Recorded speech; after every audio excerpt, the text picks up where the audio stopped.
तो हेलो, एक बार फिर स्वागत है आपका यूनिक एस अकेडमी बाई गुलफाम अली राजी में। आज उत्तराखंड जीके की क्लास है। उत्तराखंड जीके की क्लास आज पहली क्लास है। इस क्लास में सबसे पहले हम उत्तराखंड का जो मैप है उसे स्टडी करेंगे, क्योंकि हम लोग पढ़ने लगते हैं कि शिवालिक हिमालय, मध्य हिमालय, महान हिमालय, या उत्तराखंड में सबसे ज़्यादा बारिश कहाँ हो रही है, सबसे कम बारिश कहाँ हो रही है, उत्तराखंड का सबसे उत्तरी जिला, दक्षिणी जिला, पूर्वी जिला और पश्चिमी जिला। तो उत्तराखंड के इंटरनल ज़िले कौन से हैं। तो अब हमें यही नहीं पता कि उत्तराखंड का कौन सा डिस्ट्रिक्ट कहाँ है, उसका बॉर्डर किससे मिल रहा है। कई बुक्स में शुरुआती दौर में हम जब तैयारी करते थे उसमें लिखा रहता था कि उत्तराखंड का बॉर्डर 3 स्टेट से मिलता है, हिमाचल, यूपी और हरियाणा, जबकि ऐसा नहीं है। हरियाणा से हमारा बॉर्डर नहीं मिलता है, बीच में यमुना जी आती रहती है। तो उत्तराखंड के मैप को पहले तसल्ली से स्टडी करेंगे। इतना तसल्ली से भी नहीं कि 2 घंटा इसी में निकाल दें अपना वॉच टाइम बढ़ाने के लिए, ऐसा नहीं है। 10-15 मिनट में इसको निपटा देते हैं, आगे फिर यहीं से शुरू करेंगे जो भी हमारा प्रोसेस होगा। लेकिन ये क्लास सबसे इम्पोर्टेंट है। अगर आपने उत्तराखंड के मैप को स्टडी कर लिया, भूगोल में किसी भी सब्जेक्ट को आप पढ़ रहे हैं, अगर आप मैप जानते हैं, ग्राफिक्स जानते हैं, तो आपका सब्जेक्ट बहुत आसान हो जाता है, खास करके ज्योग्राफी में या भूगोल में। ओके, तो शुरू करें। सामने मैंने ये बोर्ड पे मैप बना रखा है। थोड़ा सा हमारा गरीब चैनल है, ठीक है ना, अमीर चैनल नहीं है हमारा, गरीब चैनल है हमारा। रिसोर्सेज हमारे पास बहुत कम हैं, तो वाइट बोर्ड पर ही हम काम चला रहे हैं। हमने अपने हाथ से ये मैप बना रखा है और मुझे उम्मीद है आपको अच्छा भी लग रहा होगा, मैंने खुद बनाया ये। तो इसी के सहारे हम लोग जो हैं आगे आपसे डिस्कस करेंगे, ठीक है। गरीब चैनल है, आपसे रिक्वेस्ट है कि आप मेरे चैनल को सब्सक्राइब कीजिए, लाइक कीजिए, शेयर कीजिए। अगर ये चैनल धीरे धीरे निम्न मध्यम आय वर्ग फिर मध्यम आय वर्ग में आ गया तो इसका फ़ायदा मैं आपको ही दूंगा अपनी क्लास को और बेहतर करके, ठीक है। चलिए शुरू करते हैं। तो उत्तराखंड का मैप है। अच्छा, आपको पता है उत्तराखंड में कुल 13 जिले है ना। जिस समय उत्तराखंड बना उस समय भी उत्तराखंड में 13 ही जिले थे, आज भी उत्तराखंड में 13 ही जिले। हालांकि नए जिलों को बनाने की मांग उठती है, लेकिन अभी ऐसा कुछ है नहीं। अभी वो जो योजना है वो पाइपलाइन में भी नहीं है। तो आपके पास 13 जिले हैं और उत्तराखंड में 2 मंडल हैं। जैसे उत्तर प्रदेश आप जाएंगे ना, तो उत्तर प्रदेश आपको पता है भारत की सबसे बड़ी आबादी वाला प्रदेश है, तो वहाँ पर तो 18 मंडल हैं, लेकिन हमारे यहाँ 2 मंडल यानी कमिश्नरी है। अच्छा, हम लोग मंडल मंडल मंडल मंडल गाते हैं। मंडल है क्या, क्या है? मंडल को इंग्लिश में बेटे कहते हैं कमिश्नरी। और कमिश्नरी जो सबसे पहले बनी थी वो अंग्रेज़ों के समय बनी थी। जो अलग अलग स्टेट हैं, जैसे मान लो बड़े बड़े स्टेट थे उस समय, मिडिल प्रोविंस यानी कि मध्य प्रांत, और आज का जो तमिलनाडु, आंध्र प्रदेश, तेलंगाना है, उसको हम मद्रास कहते थे। तो हमने क्या किया था, या अंग्रेज़ों ने क्या किया था कि अपने प्रोविंस यानी कि स्टेट्स को, वो स्टेट नहीं कहते थे, वो कहते थे प्रोविंस, उनको अलग अलग यूनिट्स में बांटा था, बड़ी बड़ी यूनिट्स में, और उस यूनिट पर एक अधिकारी अपॉइंट किया था जिसका नाम था कमिश्नर। क्या नाम था उसका? कमिश्नर। उत्तराखंड का पहला कमिश्नर कौन था? उत्तराखंड में पहला कमिश्नर कौन था, किसी को याद है? उत्तराखंड में पहला कमिश्नर कौन था? गार्डनर। उत्तराखंड में पहला कमिश्नर था गार्डनर। तो उन्होंने क्या किया, अलग अलग यूनिट्स में अपने स्टेट को बांटा, और बांटने के बाद हर यूनिट पर एक ऑफिसर अपॉइंट किया जिसका नाम था कमिश्नर। उस कमिश्नर नाम से ही बनी कमिश्नरी, जिसको हिंदी में कहते हैं मंडल, और कमिश्नर को हिंदी में क्या कहते हैं? मंडलायुक्त। मंडल का आयुक्त या मंडलायुक्त। इस पोस्ट पर किसी सीनियर आईएएस को बिठाया जाता है। खैर, समझ गए। तो जैसे उत्तर प्रदेश है, पूरा का पूरा राज्य है, उसमें 18 मंडल हैं। हमारे उत्तराखंड, आबादी यहाँ पर कम है, तो उत्तराखंड के जो कुल 13 जिले हैं उनको 2 मंडल में बांटा गया है, एक गढ़वाल मंडल और एक कुमाऊं मंडल, ठीक है। मैंने यहाँ लिख भी रखा है, गढ़वाल मंडल का हेडक्वार्टर है श्रीनगर, पौड़ी गढ़वाल का। एक श्रीनगर जम्मू कश्मीर में नहीं, हमारा जो पौड़ी गढ़वाल का श्रीनगर है वो गढ़वाल मंडल का हेडक्वार्टर है, और कुमाऊं मंडल का हेडक्वार्टर है नैनीताल, ठीक है। कुमाऊं मंडल में कितने ज़िले हैं? कुमाऊं मंडल में कितने ज़िले हैं, गिन के बताऊं? ओके, देखिए, number 1 Pithoragarh, number 2 Bageshwar, number 3 Almora, number 4 Champawat, number 5 Nainital और नंबर 6 उधम सिंह नगर। तो कुल 6 ज़िले हैं कुमाऊं मंडल में और कुल 7 ज़िले हैं गढ़वाल मंडल में। तो यहीं से हमारी क्लास अब यहाँ से शुरू होगी। तो सामने आप मैप में देख रहे हैं, और मैप में आपको नॉर्थ किधर है, साउथ किधर, ये तो बताइए ना। जो लोग नहीं जानते उनके लिए मैं बता दूँ, आप बोर्ड पर या कागज़ पर ऐसे करके एक लाइन खींचिए, तो ये नॉर्थ यानी कि उत्तर, ये नीचे साउथ यानी कि ईस्ट, सॉरी दक्षिण, और ये इधर ईस्ट यानी कि पूरब, और इधर वेस्ट यानी कि पश्चिम, ठीक है। अब ये जो डायरेक्शन है, ये है उत्तर पूर्व, ये है दक्षिण पूर्व, और ये है उत्तर पश्चिम, और ये है दक्षिण पश्चिम, ठीक है। ओके, इस अगर आप बेसिक नहीं जानते तो मैंने हल्का सा आपको बता दिया, क्योंकि यहाँ पर हमें ज़रूरत पड़ेगी। जैसे उत्तराखंड में सबसे उत्तरी जिला कौन सा है? उत्तरकाशी। सबसे उत्तर का, सबसे नॉर्थ का उत्तरकाशी, ये सारा का सारा आप देख रहे हो। सबसे दक्षिण का जिला है उधम सिंह नगर, सबसे साउथ का जिला है हमारा उधम सिंह नगर, ओके। सबसे पूरब का जिला है पिथौरागढ़, और सबसे पश्चिम का जिला है देहरादून, ठीक है। अब देखें उत्तराखंड के अगर बॉर्डर की बात करें तो बॉर्डर पढ़ने से पहले क्यों ना हम एक बार क्लॉकवाइज सारे जिलों की बात कर लें। तो देखो उत्तरकाशी से आप शुरू करो, उत्तरकाशी, चमोली, पिथौरागढ़, चंपावत, ऊधम सिंह नगर, फिर पौड़ी गढ़वाल, हरिद्वार, देहरादून, ठीक है, बॉर्डर के चारों तरफ। अंदर को आप जाएंगे तो टिहरी गढ़वाल, गढ़वाल के दो हिस्से हुए ना, एक टिहरी गढ़वाल या टिहरी और दूसरा पौड़ी गढ़वाल, ठीक है। तो टिहरी गढ़वाल, रुद्रप्रयाग, बागेश्वर, अल्मोड़ा, नैनीताल और पौड़ी गढ़वाल। तो ये कुल उत्तराखंड के 13 जिले हैं, जिसमें से 6 जिले कौन कौन से, बागेश्वर, पिथौरागढ़, अल्मोड़ा, चंपावत, नैनीताल और ऊधम सिंह नगर, ये कुमाऊं मंडल के जिले हैं और बाकी 7 जिले जो हैं वो गढ़वाल मंडल में, ठीक है ना। पॉपुलेशन की बात करें तो कुमाऊं मंडल में ज़्यादा है, लेकिन कुमाऊं मंडल का एरिया गढ़वाल मंडल से कम है। ओके चलिए सर, तो अब ये सारा आपने देख लिया उत्तराखंड के कुल कितने जिले हैं। अब इंटरनेशनल बॉर्डर की बात करें तो उत्तराखंड का जो बॉर्डर है वो 2 देशों से मिलता है। उत्तर में आप देखेंगे चाइना और इधर ईस्ट में नॉर्थ ईस्ट और ईस्ट। अब देखें ना पिथौरागढ़ का ये इलाका, आप इसे उत्तराखंड का नॉर्थ ईस्ट कह सकते हैं, उत्तर पूर्व, ठीक है ना। तो नॉर्थ ईस्ट और ईस्ट में जो है वो है नेपाल। तो अब इंटरनेशनल बॉर्डर की बात करें तो चाइना और नेपाल इन दोनों से हमारा बॉर्डर मिलता है, लेकिन सबसे ज़्यादा बॉर्डर मिलता है हमारा चाइना से, मतलब बॉर्डर चाइना से ज़्यादा मिलता है और नेपाल से थोड़ा सा कम मिलता है। 2 ही देशों से मिलता है, ज़्यादा चाइना से वो कम नेपाल से। चाइना पे आप देखेंगे, चाइना बॉर्डर पे इधर से आप चलें, पश्चिम से पूरब की तरफ को आप चलें तो सबसे पहले उत्तरकाशी, फिर चमोली और फिर पिथौरागढ़, ठीक है।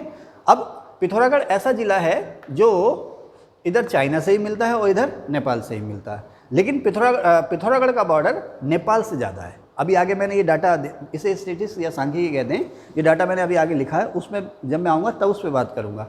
तो पिथौरागढ़ ऐसा जिला है जिसका बॉर्डर चाइना से मिलता है और इधर नेपाल से ही मिलता है, ठीक है। तो नेपाल से देखें पिथौरागढ़, चंपावत और ऊधम सिंह नगर। नेपाल से हमारा बॉर्डर पिथौरागढ़ से सबसे ज़्यादा मिलता है और ऊधम सिंह नगर से सबसे कम मिलता है। आपकी जो खटीमा तहसील है ना, जहाँ के आपके सीएम है पुष्कर सिंह धामी जी, तो वो जो खटीमा तहसील है वो चंपावत और इधर नेपाल से मिलती है, चंपावत जिला, और इधर अगर हम देश की बात करें तो नेपाल से मिलती है। खटीमा तहसील आपके इधर यूपी के पीलीभीत जिला से मिलती है, अभी उसकी बात बाद में करेंगे, ठीक है। समझ रहे हैं? यहाँ तक किसी ने कुछ पूछना है? क्यों अंशिका मैम, कोई दिक्कत? ओके, फिर आप इधर आ जाएँ तो 2 देश ये हो गए, इधर कोई देश नहीं है, इधर पहले हिमाचल है, फिर जम्मू कश्मीर, लद्दाख आ जाएंगे, ठीक है। तो इधर हिमाचल प्रदेश से जो बॉर्डर मिलता है, 2 ही राज्यों से हमारा बॉर्डर मिलता है, हिमाचल प्रदेश और उत्तर प्रदेश से। हिमाचल प्रदेश से केवल 2 जिले मिलते हैं, उत्तरकाशी और देहरादून, ठीक है। अब यहाँ पर आप देखें, ये यमुना नदी जो हैं यहाँ पर, यमुना नदी यहाँ पर पहले टोंस नदी और उसके बाद यमुना नदी हिमाचल और उत्तराखंड का बॉर्डर बनाती हैं। यहाँ पर देहरादून में आप ये भी कह सकते हैं हिमाचल और देहरादून का बॉर्डर बनाती हैं। उसके बाद यमुना नदी इधर देहरादून ज़िले में यहाँ जब निकलती हैं, यहाँ पर ढालीपुर के आसपास, पता नहीं कहाँ पर, यहाँ भी निकलती हैं, तो यहाँ पर वो हरियाणा और उत्तराखंड के बीच में आ जाती हैं। यानी कि हरियाणा से उत्तराखंड का बॉर्डर नहीं मिलता है, या हरियाणा और उत्तराखंड के बीच में कौन सी नदी आ जाती है? यमुना नदी आ जाती है, ठीक है साहब। तो लोग कर लीजिए, हरियाणा से हमारा बॉर्डर नहीं मिलता है। अब तो हिमाचल से उत्तरकाशी और देहरादून का बॉर्डर मिलता है। फिर आप आ जाएं उत्तर प्रदेश, ठीक है ना। उत्तर प्रदेश से बहुत सारे ज़िले हमारे मिलते हैं। उत्तर प्रदेश से आप देखेंगे तो सबसे पहले यहाँ पर देहरादून, सबसे पहले देहरादून, फिर हरिद्वार, उत्तर प्रदेश से देहरादून, हरिद्वार, पौड़ी गढ़वाल, और ये थोड़ा सा इलाका आप देखें नैनीताल ज़िले का, यहाँ पर नैनीताल ज़िले का ये हिस्सा जो है यूपी से बॉर्डर बनाता है, ठीक। नैनीताल, फिर ऊधम सिंह नगर।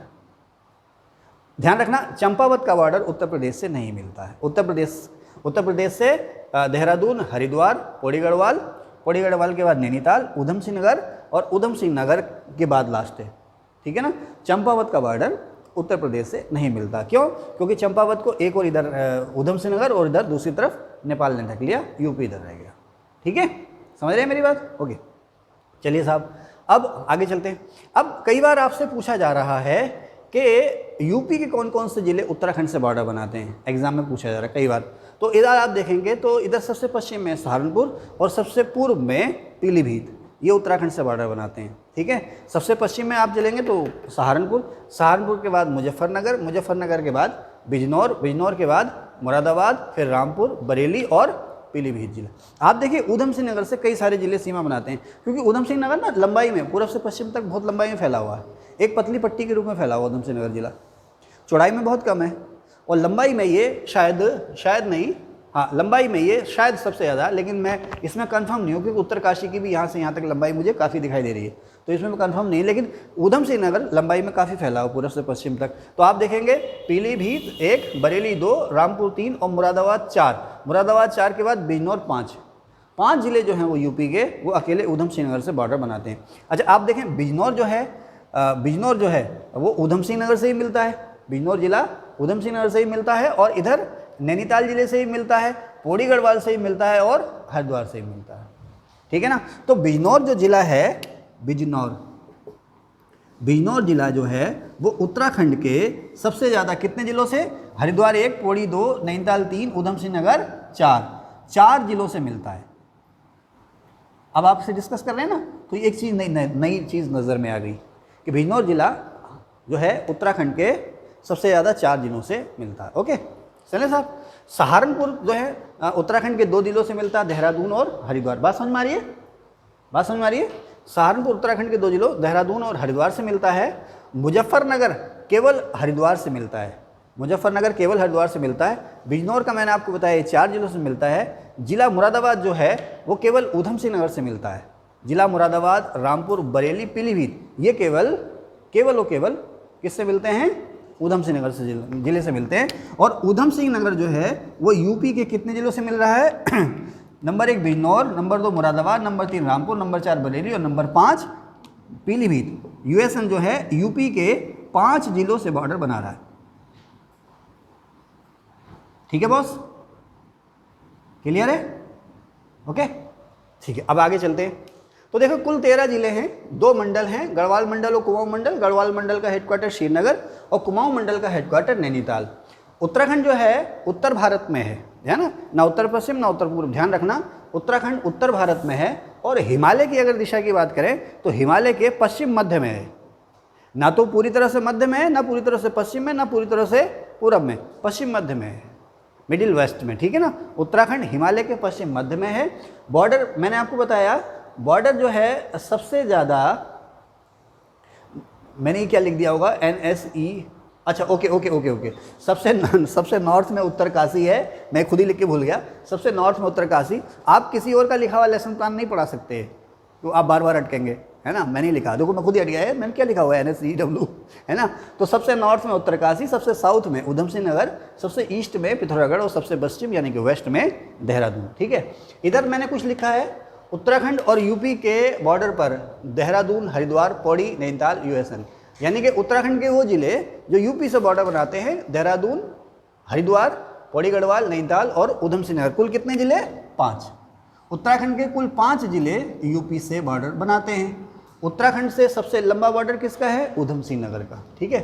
इंटरनेशनल बॉर्डर जो अभी चीज़ें मैंने डिस्कस की थी सब लिख रखी हैं यहाँ पर। चाइना से उत्तरकाशी, चमोली और पिथौरागढ़, नेपाल से पिथौरागढ़, चंपावत और ऊधम सिंह नगर, हिमाचल प्रदेश से उत्तरकाशी और देहरादून, ठीक है। यूपी से सहारनपुर, यूपी के सहारनपुर, मुजफ्फरनगर, बिजनौर, मुरादाबाद, रामपुर, बरेली, पीलीभीत ये जिले मिलते हैं। इसमें एक नैनीताल मैंने छोड़ दिया, नैनीताल भी मिलता है, ठीक है। और फिर लिखा है मैंने सबसे ज़्यादा, चाइना से सबसे लंबा बॉर्डर चमोली जिले का, ये देख रहे हैं ना आप, चमोली जिला, चाइना से सबसे लंबा बॉर्डर चमोली जिले का है। नेपाल से सबसे लंबा बॉर्डर इधर पिथौरागढ़ जिले का है, ठीक है ना। और यूपी से सबसे लंबा बॉर्डर जो है वो ऊधम सिंह नगर जिले का, ठीक है। आगे चलें। इंटरनल जिले, इंटरनल यानी कि आंतरिक जिले का मतलब क्या हुआ, ऐसे जिले ना तो किसी दूसरे देश से सीमा बनाते हैं और ना ही भारत के किसी राज्य से सीमा बनाते हैं, उन्हें हम आंतरिक जिले कहते हैं। तो आंतरिक जिले हमारे यहाँ देखो, जो मैंने क्या कहा ना जो तो किसी दूसरे प्रदेश से और ना किसी दूसरे देश से बॉर्डर बनाते हो। तो आप देखें टिहरी, रुद्रप्रयाग, बागेश्वर, अल्मोड़ा, बस ये ऐसे जिले हैं जो इंटरनल यानी कि आंतरिक है, ठीक है। समझ रहे ना। एक ब्रेक ले लेते हैं फिर आगे चलते हैं, पॉज कर दीजिए आप। तो देखें थोड़ा सा मैंने इसको और मॉडिफाई किया है। अब आपको मैंने बताया कि ये जो इलाका आप देख रहे हो, इधर वाला ये कुमाऊं मंडल है और इधर वाला इलाका जो है वो गढ़वाल मंडल है। कुमाऊं मंडल के जिले कई बार मैं आपको बता चुका, गढ़वाल मंडल के कुल 7 जिले हैं, चमोली, उसके बाद पौड़ी गढ़वाल, हरिद्वार, देहरादून, टिहरी गढ़वाल, रुद्रप्रयाग, उत्तरकाशी, ये कुल 7 ज़िले हैं। अब देखो ऐसे ज़िले जो गढ़वाल और कुमाऊं मंडल दोनों से टच होते हैं, या गढ़वाल और कुमाऊं मंडल की सीमाओं पर कौन से ज़िले हैं, तो इधर आप देखो चमोली गढ़वाल से है तो पिथौरागढ़ कुमाऊं से, दोनों बॉर्डर पे है ना। उसी तरह देखो चमोली गढ़वाल से है तो बागेश्वर कुमाऊं से है, ठीक है। फिर आप आ जाओ यहाँ पर पौड़ी गढ़वाल गढ़वाल से है तो अल्मोड़ा कुमाऊं से है। फिर आ जाओ पौड़ी गढ़वाल गढ़वाल से है तो नैनीताल कुमाऊं से है। और नेक्स्ट ऊधम सिंह नगर का बॉर्डर जो है वो गढ़वाल मंडल से नहीं मिलता, ध्यान रखना। ऊधम सिंह नगर का बॉर्डर गढ़वाल मंडल से नहीं मिलता। गढ़वाल मंडल से नैनीताल का, अल्मोड़ा का, बागेश्वर का और पिथौरागढ़ का बॉर्डर मिलता है, ठीक है। कोई बच्चा मुझे बताएगा कि टिहरी रियासत यानी कि टिहरी गढ़वाल और ब्रिटिश गढ़वाल, इन दोनों के बीच में जो बॉर्डर था कौन सी नदी थी, तुम में से कोई बताएगा। जब अंग्रेज़ों ने गढ़वाल का बहुत सा हिस्सा टिहरी के राजा से ले लिया तो गढ़वाल 2 हिस्सों में बढ़ गया, टिहरी गढ़वाल और ब्रिटिश गढ़वाल। इसकी बात कई बाद में करेंगे, वैसे क्वेश्चन पूछ रहा हूँ। तो कौन सी नदी ब्रिटिश गढ़वाल और टिहरी गढ़वाल का बॉर्डर बनाती थी? अलकनंदा, अरे शाबाश, वेरी गुड। अलकनंदा नदी जो थी वो बॉर्डर बनाती थी। अच्छा, अब खैर आगे चलें। आपने सुना होगा हिमालय की जो है वो अलग अलग रेंज है। जैसे आप सुनते हैं ना, ट्रांस हिमालय, महान हिमालय, मध्य हिमालय, फिर शिवालिक, और शिवालिक के बाद ख़त्म, फिर मैदान आ जाता, और शिवालिक के बाद सबसे पहले क्या आता? भावर, और भावर के बाद तराई, है ना। सुना है ना आप लोगों ने भी सुना होगा। देखिए हिमालय पर्वत जो है वो एक साथ नहीं बना। अच्छा, हिमालय पर्वत बना कैसे? बहुत ज़बरदस्त भूकंप आया, बहुत ही ज़बरदस्त भूकंप आया। भूकंप समझते हो ना? भूकंप किस वजह से आता है? ज़्यादातर भूकंप जो आता है वो इसलिए आता है कि हम धरती के नीचे अलग अलग प्लेट्स हैं, अलग अलग चट्टानें हैं, वो चट्टानें इधर से उधर चल रही हैं, वो आपस में टकराती हैं। जैसे ऊपर आप पहाड़ देख रहे हो ना, विशाल पहाड़, इसी तरह से विशाल चट्टानें हैं धरती के नीचे जिस पर सारी ये ज़मीन टिकी हुई है, जिन पर या जिस पर सारी ज़मीन टिकी हुई है। तो इन चट्टानों को भूगोल की भाषा में कहते हैं प्लेट्स। जैसे कभी आपने गियर बॉक्स देखा हो किसी इंजन का, गियर बक्सा कहते हैं ना, गियर बॉक्स समझ में नहीं आएगा, गियर बक्सा अगर आपने देखा हो, क्लच प्लेट्स अगर आपने देखी हो, क्लच प्लेट्स, तो क्लच प्लेट्स जो है आपस में एक के ऊपर एक, एक के ऊपर एक के ऊपर जुड़ी पड़ी होती हैं। तो उन्हें चलाओगे तो वो आपस में किर किर टकराएंगी। तो उसी तरह से ज़मीन के नीचे ना बेटे अलग अलग चट्टानें हैं जिन्हें हम कहते हैं प्लेट्स। इन प्लेट्स के नीचे गर्म लावा है। वो लावा इतना गर्म है कि वो इतना खोलता है, गर्मी की वजह से इतना खोलता है। जैसा आपने देखा होगा ना, आप जो है कि किसी हलवाई के पास जाइए जो गरम गरम जलेबी आपको निकाल कर दे रहा हो। किसी हलवाई के पास आप जाइए, गरम गरम जलेबी, इतना बड़ा कढ़ा होता है उसका, उसमें तेल पड़ा होता है ना, तेल जो है उबल रहा, गरम गरम छुन्न छुन्न हो रहा है, और उसके अंदर वो जब जलेबी डालता है ना, जब उसके अंदर जलेबी डालता है तो कभी ध्यान से देखना, जलेबी ऐसे ऐसे ऐसे ऐसे ऐसे ऐसे हिलती रहती है, धीरे धीरे धीरे धीरे धीरे धीरे हिलती रहती हैं। लाइट ऑन नहीं है? ओके, तो लो मैं ऑन कर देता हूँ, आप बैठो।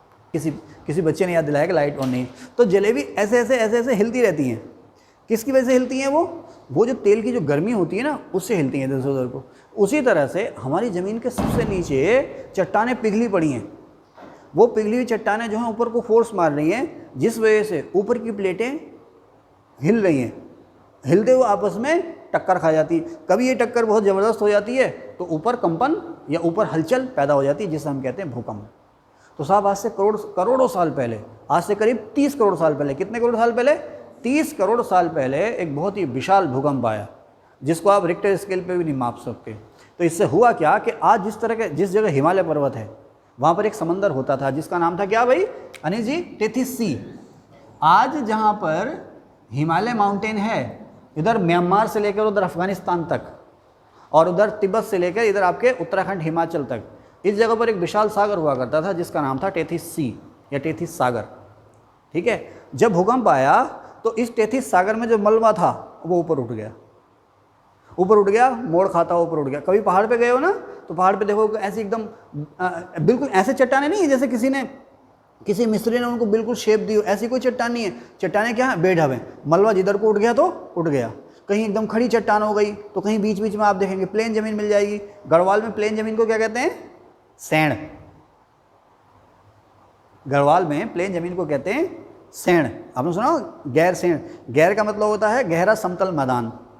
तो गैर सैण जो है वो घाटी में है, ठीक है ना, उत्तराखंड की समर कैपिटल गैरसैंण। ओके, किस जिले में है गैरसैंण? ना बताओ, आप लोग कमेंट करके बताइए। ओके, कहाँ थे हम? तो सबसे पहले मैंने क्या बताया, आज जहाँ पर हिमालय माउंटेन है उधर अफगानिस्तान से लेकर के कहाँ तक, म्यांमार तक, तो यहाँ पर एक सागर था, पहाड़ नहीं था, यहाँ पर सागर था। अब भूकंप आया, भूकंप की वजह से सागर का मलबा ऊपर की ओर उठा।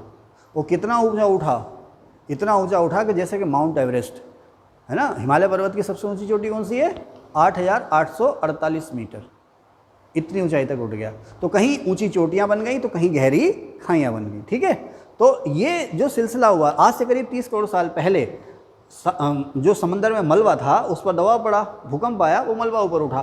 तो आप देखेंगे कि ये जो इलाका है यहाँ पर जो मैंने आपको बना रखा है, ये इलाका, ये वाला इलाका, ये वाला इलाका, ये ऊपर उठ गया, उस सागर का ये इलाका ऊपर उठ गया। इसको हम कहते हैं महान हिमालय।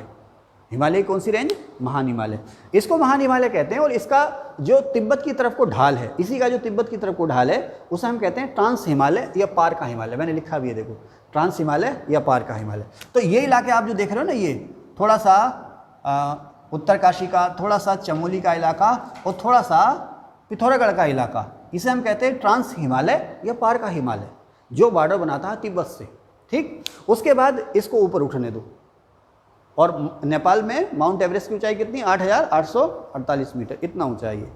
उत्तराखंड में सबसे ऊंची चोटी कौन सी है, हैं, नंदा देवी। उत्तराखंड में सबसे ऊंची चोटी है नंदा देवी।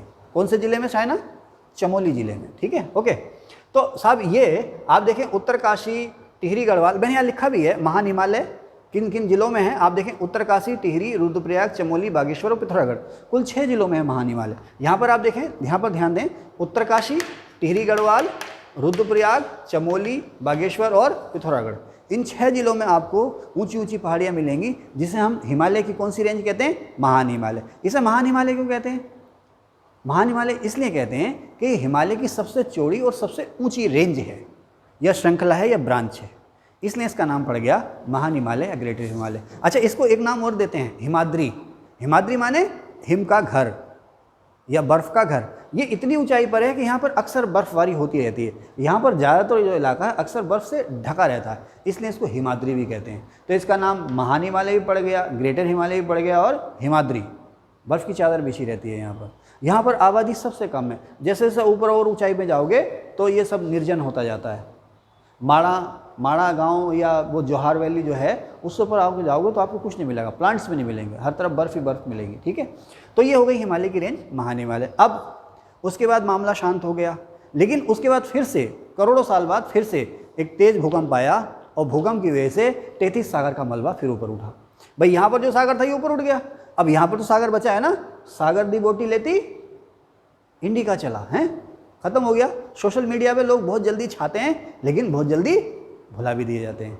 कोई एक चमत्कार होता है ना, तो वो छा जाते हैं किसी एक चमत्कार से, लेकिन अब दर्शक जो हैं उनसे वही चीज़ें बार बार मांगते हैं, अलग अलग तरह की चीज़ें मांगते हैं। तो कोई 20-22 साल पहले उन्होंने गाना गाया था, सागर दी बोटी लेती इंडिका चला, सुना नहीं तुमने? अरे शहर में जितने शोधे हैं सब गाते फिर रहे थे उसको। शोधे समझते हो, शोधे, आवारा, पागल, दीवाने, छी छू छू करने वाले, है ना, हाँ, उन्हें कहते हैं शोधे, ठीक है ना, ओके। मजनू भी कहते हैं उनको, ओके। रोड रोमियो भी कहते हैं उनको, और रोड इंस्पेक्टर भी कहते हैं उनको। रोड इंस्पेक्टर सड़क नापते रहते हैं ना, इधर से उधर, इधर से उधर, इधर से उधर, है ना, तो रोड इंस्पेक्टर भी कहते हैं उनको, ठीक है, ओके। लेकिन इन रोड इंस्पेक्टर्स का साहब सर्किल बहुत बड़ा होता है, सर्किल बहुत बड़ा, सबको जानते हैं ये सबको जानते हैं, और एक दिन बाद यही नेता बनते हैं। भाई नेता कौन बनेगा? जिसके पीछे जनता, और जनता किसके पीछे होगी? जिसकी जान पहचान होगी। मेरे आपके पीछे थोड़ी होगी, हम तो यहाँ से निकल के किसी जानते नहीं, वही नेता बनते हैं एक दिन के बाद। लेकिन तब तक वो मैच्योर हो चुके होते हैं, शोधा पौधा वो सब छोड़ देते हैं, उन्हें अकल आ गई होती है, ठीक है, ओके। तो शोध कहाँ थे? शोधों से पहले कहाँ थे बेटे? हैं? हाँ, सागर दी बोटी। तो बेटा वो एक सोशल मीडिया पे एक आध आइटम हम छा जाते हैं, लेकिन फिर हम भुला भी दिए जाते हैं। वैसे एक वो बच्ची नहीं आई थी, बच्ची क्या युवती थी जिसका डांस बहुत फेमस हुआ था, कौन सा? यो यो हनी सिंह पे, देखा था? अरे यो यो हनी सिंह पे डांस नहीं देखा था कि बच्ची का? खूब चला था, रीलें चल रही उधर उधर, लेकिन अब सब भूल गए, ओके। लेकिन गुलाबी शरारा अभी भी चल रहा है और हमेशा चलता रहेगा। गुलाबी शरारा हमेशा चलेगा। सुना गुलाबी शरारा? गुलाबी शरारा सुना? हंसी नहीं लल्ली, ओके। चले सर, तो ये हो गया आपका महान हिमालय। उसके बाद फिर से भूकंप आया, फिर से भूकंप आया, और जब भूकंप आया तो अब ये वाला जो इलाका, इसके नीचे का इलाका, ये उठ गया ऊपर। अच्छा, इस बार जो भूकंप था इतना पावरफुल नहीं था जितना ये था, इससे बहुत पावरफुल था लेकिन इससे कम पावरफुल था। तो ये मलबा जो है, समंदर के ऊपर जो मलबा है ऊपर उठा, लेकिन इतना ऊपर नहीं उठा जितना ये है। यानी कि यहाँ पर जो मलबा उठा उसकी ऊंचाई जो थी इससे कम रह गई। इसको हमने नाम दिया बीच का या मध्य हिमालय। मैंने लिखा ना ये आपको, इसको मध्य हिमालय को एक नाम और भी देते हैं, लघु हिमालय। लघु या लघु माने छोटा, लघु या मध्य हिमालय, लघु या मध्य हिमालय। अब ये लघु या मध्य हिमालय क्या है, यहाँ पर भी पर्वत चोटियाँ बहुत बहुत ऊंची ऊंची हैं, यहाँ भी बर्फ़ पड़ती है, ऊंचाई के इलाकों में आप चले जाओ, नैनीताल मध्य हिमालय में तो है, नैनीताल में बर्फ़ पड़ जाती है। तो लेकिन इतनी ऊंचा नहीं है जितना ये है, ना तो इतना ऊंचा जितना ये है और ना ही इतना चौड़ा है जितना ये है, ठीक है साहब। लेकिन अब आप महान हिमालय से नीचे आ जाओ तो मध्य हिमालय। अच्छा, मध्य हिमालय जो है किन किन जिलों में आप देखेंगे तो यहाँ पर मैंने लिख भी रखा, देहरादून, टिहरी गढ़वाल, पौड़ी गढ़वाल, रुद्रप्रयाग, चमोली, नैनीताल, अल्मोड़ा, बागेश्वर, चंपावत और पिथौरागढ़। सबसे ज़्यादा 10 जिलों में ये रेंज फैली हुई है। महान हिमालय जो रेंज फैली हुई है 6 जिलों में फैली हुई है, और मध्य हिमालय फैली हुई है कितने, 10 जिलों में। देखें कहाँ से कहाँ तक, इधर देखें आप, देहरादून, उत्तरकाशी, टिहरी गढ़वाल, पौड़ी गढ़वाल, थोड़ा सा इलाका रुद्रप्रयाग का, इधर थोड़ा सा चमोली का, फिर अल्मोड़ा का बहुत बड़ा इलाका, फिर थोड़ा सा इलाका बागेश्वर का, और थोड़ा सा इलाका किसका, निचले पिथौरागढ़ का, और ऊपरी चंपावत का। तो कुल 10 जिलों में मध्य हिमालय रेंज फैली हुई है। उत्तराखंड में या हिमालय में, उत्तराखंड ना कहूँ मैं, हिमालय कहूँ, हिमालय में सबसे ज़्यादा जो आबादी मिलती है वो मध्य हिमालय रेंज में मिलती है।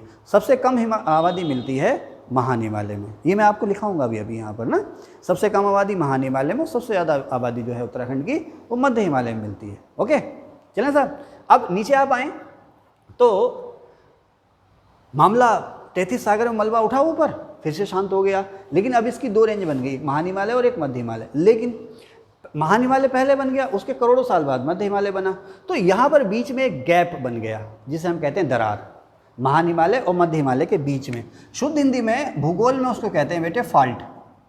भूगोल में, शुद्ध इंग्लिश में, सॉरी, शुद्ध हिंदी में नहीं, शुद्ध इंग्लिश में, भूगोल में इसको कहते हैं फॉल्ट, और हिंदी में बेटे इसको कहते हैं भ्रंश। और आप अगर आम भाषा में कहें तो इसको कहेंगे हम दरार। क्या कहेंगे, दरार, ठीक है ना, क्या कहेंगे साहब, दरार कहेंगे।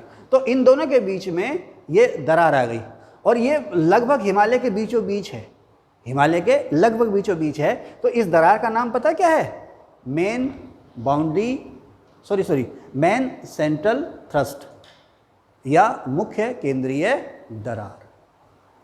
मेन सेंट्रल थ्रस्ट या मुख्य केंद्रीय दरार आपको नहीं दिखेगी ये, लेकिन ये इनके बीच में जोड़ है। जैसे होता है ना, आप एक काम करें कि जैसे ये मान लें दीवार बना लें, आप दीवार बना लें, एक दीवार अभी बनाएं, उससे बिल्कुल सटा करके दूसरी दीवार बना लें, कितना ही प्लास्टर कर लें आप, लेकिन बीच में वो दरार तो वो दरार है ही है। लेंटर, आप ये जो बिल्डिंग है इसका आधा लेंटर आज डालें और आधा लेंटर रात गुजरने के बाद अगले दिन डालें, तो बीच में इनके दरार आ जाएगा। राजमिस्त्री की भाषा में क्या कहते हैं उसको, क्या कहते हैं राजमिस्त्री की भाषा में उसको, जो दरार आ जाती है लेंटर में? अरे यार, आपका तो सरिया सीमेंट का कारोबार, आपको पता होना चाहिए। बाल आ गया, क्या आ गया, बाल, क्योंकि वो दरार जो होती है बाल भर बारीक होती है, तो कहते हैं बाल आ गया। फिर वो उसमें कितने ही पेंट लगा लो, कितने ही प्लास्टर पीओपी लगा लो, उससे रिश्ता हुआ पानी कभी रुकता नहीं है। वो तभी रुकेगा जब उसके ऊपर बन जाएगा 2 मंजिला। ओके, हैं गांव में क्या कहते हैं, 2 मंजिला को 2 मंजिला, है ना। गांव में अगर कहोगे ना 2 मंजिला, है तुम बड़े अंग्रेज आए, 2 मंजिला कहो, क्या कहो, 2 मंजिला। और बरामदा मत कहना, बरांडा, क्या कहना, बरांडा। ओ यार, मेरे पास पैसे कहाँ से निकल आते हैं, कल से ऐसा हो रहा, मैं रख के भूल जाता हूँ। लेकिन ये 500 का नोट है ना भाई, इतनी बड़ी पार्टी थोड़ी होगी, 50 रुपये की हो जाती। मुझे ध्यान आया, भाई साहब ने दिए थे दोपहर मुझे, कह रही है तेरे, मैंने ऐसे ही रख लिए। और मेरा ध्यान इतना, मतलब मेरा ध्यान इतना सेंट्रलाइज्ड है, इतना सेंट्रलाइज था क्लास का कि मुझे सिर्फ ये दिख रहा है कि मुझे जाके पढ़ाना क्या हो क्या नहीं करना, मुझे कुछ होश ही नहीं है। अब मैंने देखा यार ये कागज़ आधा बाहर ऐसे मारा ना हाथ, आधा बाहर और आधा नीचे, क्या है देखो, शुगर है गिरानी, शुगर है गिरानी। 500 रुपये का नोट है यार। ओके, अच्छा किया मोदी जी ने यार 2000 रुपये के नोट बंद कर दिए, नहीं तो 2000 का मतलब नोट खो जाए तो चाहे वो 10 का हो वो भी इतना ही बड़ा, और 2000 का हो नहीं तो बड़ा। 2000 का नोट खो जाता तो भाई साहब 3 दिन आया, 2000 रुपये। अब चलो 10 रुपये का नोट खो जाता है, कोई दिक्कत नहीं है ना। तो 2000 रुपये का नोट खोने का गम नहीं होता, क्यों, क्योंकि ना रहा बांस और ना बजी बांसुरी। ओके, कहाँ था मैं, तो महान हिमालय और मध्य हिमालय। अब मामला शांत हो गया, तो महान हिमालय और मध्य हिमालय के बीच में ये दरार आई है, ये जो दरार आई है इसी को हम कहते हैं मेन सेंट्रल थ्रस्ट। जब मैं आपको भूकंप पढ़ाऊंगा ना, तो इस चीज़ को और डिटेल से बताऊंगा, ठीक है। लेकिन मुख्य केंद्रीय दरार या मुख्य केंद्रीय भ्रंश ये है।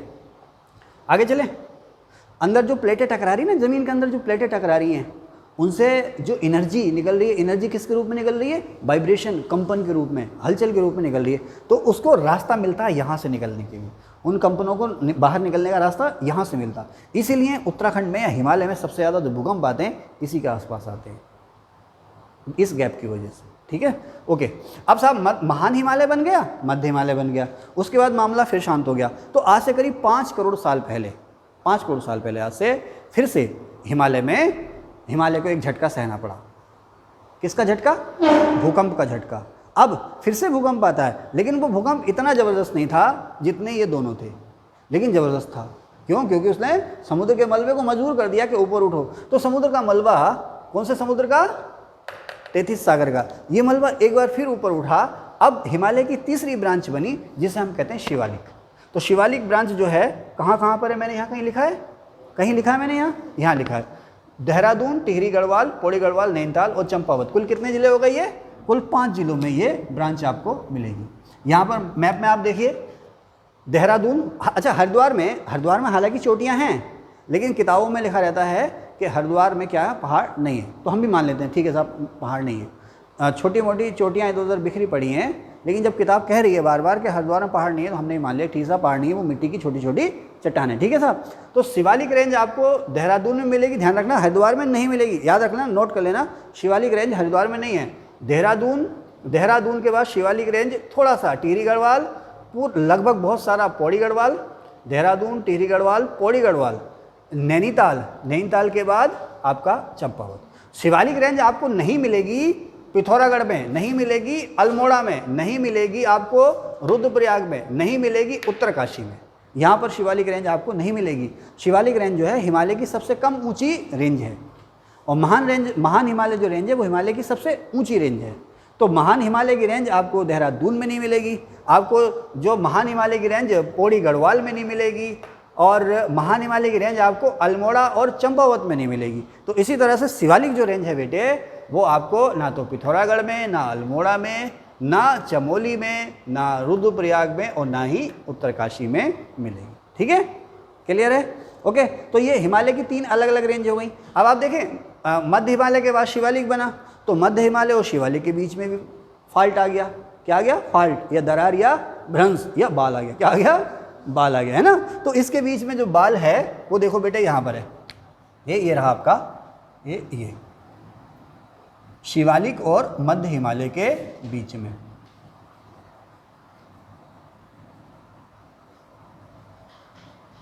शिवालिक और मध्य हिमालय के बीच में ये बाल आ गया दरार। इस दरार का नाम क्या है? मेन बाउंड्री थ्रस्ट या मुख्य सीमांत दरार। जब मैं आपको भूकंप पढ़ाऊंगा, उत्तराखंड में भूकंप के जोन पढ़ाऊंगा, तो इसको क्लियर करके बताऊंगा। ठीक है सर। अब शिवालिक से नीचे आप आ जाएं तो पहाड़ियाँ ख़त्म हो जाती है, उसके बाद शुरू हो जाती है पथरीली मिट्टी, ऐसी मिट्टी जिसमें पत्थर बहुत ज़्यादा है ना। मोटे मोटे मिट्टी जो है आपकी वो कम गहरी होगी, मिट्टी में रेत और बजरी और छोटे और बड़े पत्थर ज़्यादा होंगे। नतीजा ये होता है कि आप देखें ना कि ये जो इलाका आप देख रहे हैं, यहाँ पर ऊंचाई से नदियाँ आ रही हैं, बहुत ढाल है, तेज़ी से अपना पानी बहा करके ला रही है, अच्छा आपने देखा होगा ना, जो हिमालय है ना वो अलग अलग रेंज में बटा हुआ है। पहाड़ पे खास करके उत्तराखंड में जो अलग अलग रेंज है, लोकल रेंज है ना, उन्हें कहते हैं डांडा। क्या कहते हैं? डांडा। नदियों ने ये जो आपकी महान हिमालय, मध्य हिमालय, शिवालिक की अलग अलग रेंज हैं, इनको अलग अलग इन रेंज को भी अलग अलग हिस्सों में बांट दिया, अलग अलग सेक्शन में, सेक्शन कह सकते हैं आप, अलग अलग सेक्शन में बांट दिया। किसने? नदियों ने। क्यों? क्योंकि भाई बड़ी बाढ़ आई, कभी लैंडस्लाइडिंग हो गई, तो नदी ने पूरी की पूरी चट्टान ही बहा दी, एक चट्टान इधर रह गई और एक चट्टान इधर रह गई। तो खैर अभी उसकी बात नहीं करेंगे। तो ऊपर से नदियाँ बह करके आ रही हैं, अपने साथ बहुत सारा मलबा लेकर आ रही हैं। उस मलबे में क्या होगा? इधर आप चले जाओ, बरहनी से थोड़ा सा आगे जाओगे, बरहनी और काला ढूंगी के बीच में आपको बोर नदी दिखाई देगी। डैम बना हुआ बोर नदी पर, आप गई हैं कभी? वो आता ना गड़प्पू बैरियर, गड़प्पू रेंज आती है, उसके बाद आप तो गए होंगे सर, तो आपको सड़क के दाएं साइड को आपको बोर नदी दिखेगी। आजकल सूखी है, कितना बड़ा बड़ा पत्थर दिख रहा है उसमें, पत्थर रेत बड़े बड़े पत्थरों को क्या कहते हैं? बोल्डर। तो ये सब कहाँ से आ रहे हैं? पहाड़ से आ रहे हैं। तो ये जो पहाड़ से आने वाली नदियाँ हैं, ये अपने साथ बहुत सारा रेत, पत्थर, मलबा सब लेती आई। तो आज जिस जगह पर आप हो, यहाँ पर बेटे समंदर था।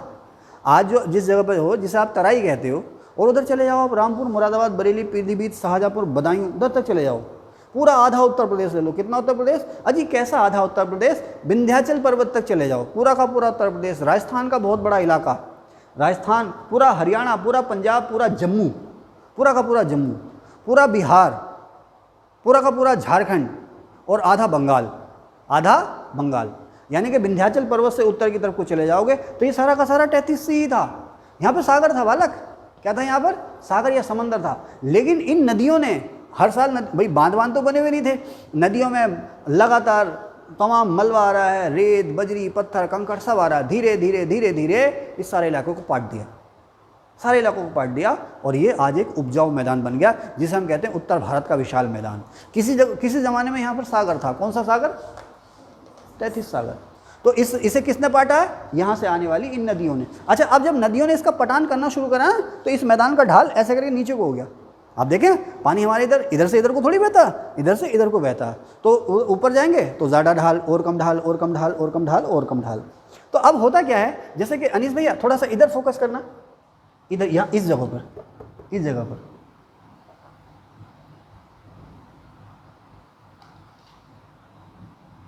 शुरू करें?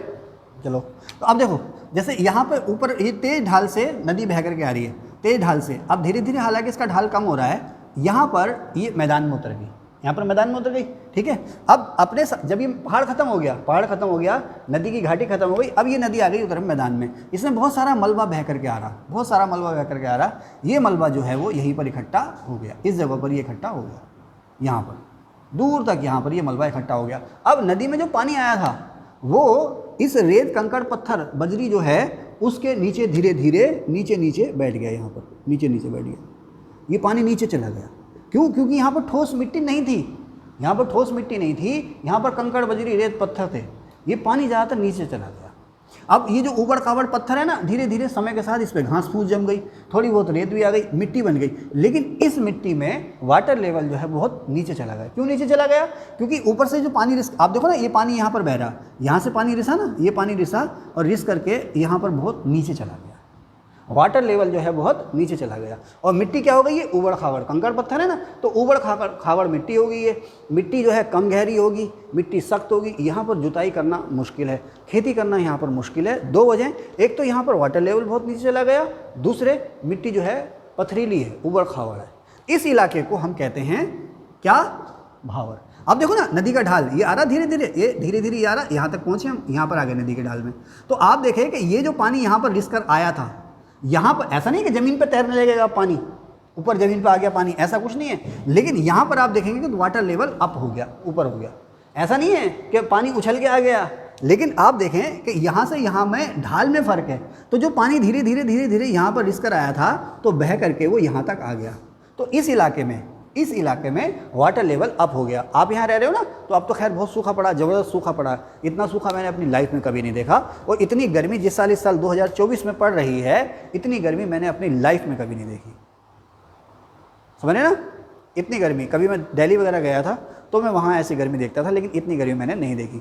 तो इन दिनों गर्मी में यहाँ पर तराई में भी वाटर लेवल बहुत नीचे चला गया, ऐसा लगता है जैसे कि हम भावर में आ गए। ऐसा तो नहीं है खैर भावर में आ गए, लेकिन वाटर लेवल बहुत नीचे चला गया। लेकिन अभी बारिश होगी ना, तो यहाँ पर वाटर लेवल बहुत ऊपर आ जाएगा। जो पंपिंग सेट, आर्टिजन बोर वगैरह लगा रखे हैं, उनमें खुद ब खुद पानी बहने लगेगा, अगर बारिश अच्छी हुई तो हमारे यहाँ क्या है कि वाटर लेवल काफ़ी ऊंचा हो जाता है। किस वजह से? कि नदियाँ जो हैं धीरे धीरे, नदियों का जो पानी रिस करके आ जाता है, ऊपर ही आ जाता है यहाँ पर, इस लेवल पर।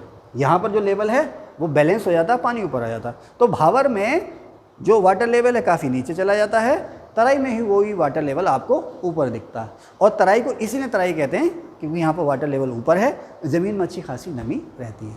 तो उसी तरह से आप यहाँ पर देखो, महान हिमालय, ट्रांस हिमालय, महान हिमालय, मध्य हिमालय के बाद शिवालिक, और शिवालिक के बाद बेटा ये जो रेंज आप देख रहे हो, यहाँ पर मैंने बना रखी है भावर। मैं लिख भी देता हूँ भावर कहाँ पर है। भावर जो है आपको उत्तराखंड में मिलेगा, थोड़ा सा देहरादून में, थोड़ा सा हरिद्वार में, ठीक है, और थोड़ा सा आपको पौड़ी में मिलेगा, और थोड़ा सा मिलेगा आपको ऊधम सिंह नगर और चंपावत में भावर। शिवालिक के बाद भावर और भावर के बाद फिर आ गया आपका तराई। तो इसी के साथ उत्तराखंड मैप की स्टडी हम ख़त्म करते हैं। उम्मीद है आपको अच्छा लगा होगा, और ये मेहनत अच्छी लगी है तो प्लीज़ हमारे चैनल को सब्सक्राइब कीजिए, लाइक भी कीजिए और शेयर भी कीजिए। Thank you.